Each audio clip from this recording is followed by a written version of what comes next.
So if the HTC One M9 and the Samsung Galaxy Note 4 had a baby,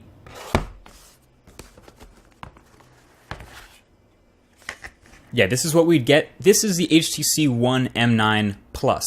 So, okay, wait a second. We have the HTC One M9 that we see in stores and everyone knows that, but what is this Plus version?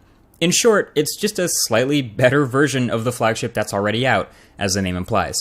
So, okay, check this out. Here's a couple of new additions. Number one, a slightly larger 5.2-inch Quad HD display. Yes, 2560 by 1440, so it's 0.2 inches larger and also brighter and sharper than the 1080p display in the regular One M9. It's also a little bit slightly cooler in color temperature, but overall, a superior display.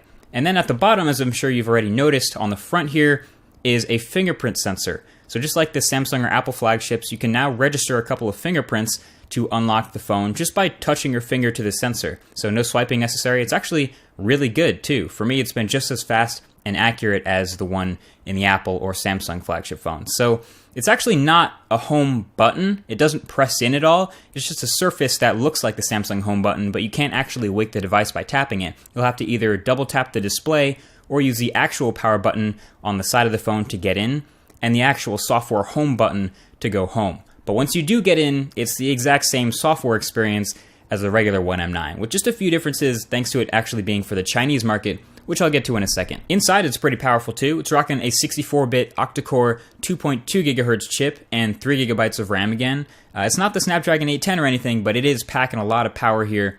And curiously enough, even though it is a little bit of a bigger phone, it does still have the same size battery. So it's still rocking a 2,840 milliamp hour battery like the regular One M9. But the last big difference here is around the back, and it's the camera, or cameras. It's rocking a 20 megapixel sensor again, this time with the round housing instead of square, and you have your dual LED flash, and then up top, you have your depth sensor again, that one from the One M8 of last year. So the M9 doesn't even have this at all.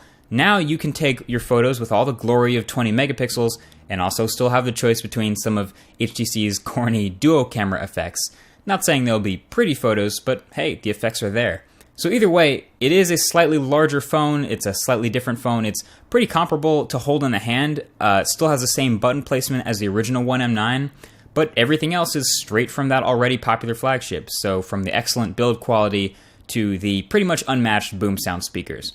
So this brings to mind what we saw with the Prime phones of last year. We had the self-named LG G3 Prime and the Samsung Galaxy S5 Prime. And I did a video about both of those, sort of explaining what Prime phones are, and the same applies here. This HTC One M9 Plus is another one of those phones that's only going to be sold in China, and if you want to get it in your pocket, you'll have to import it, which comes at a cost of its own. Shout out to dbrand Skins for helping out with that.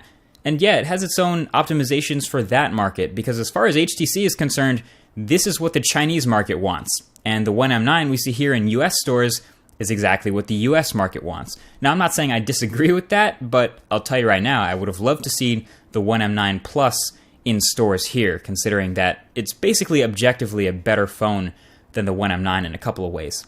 Also, there have been rumblings of a Samsung Galaxy S6 Plus, and as far as I know, this photo, which was given to me by an anonymous source, is the first one on the internet of that, so there's your exclusive, and it'll have some pretty similar excellent specs and be a sort of a supersized version of the original Galaxy S6.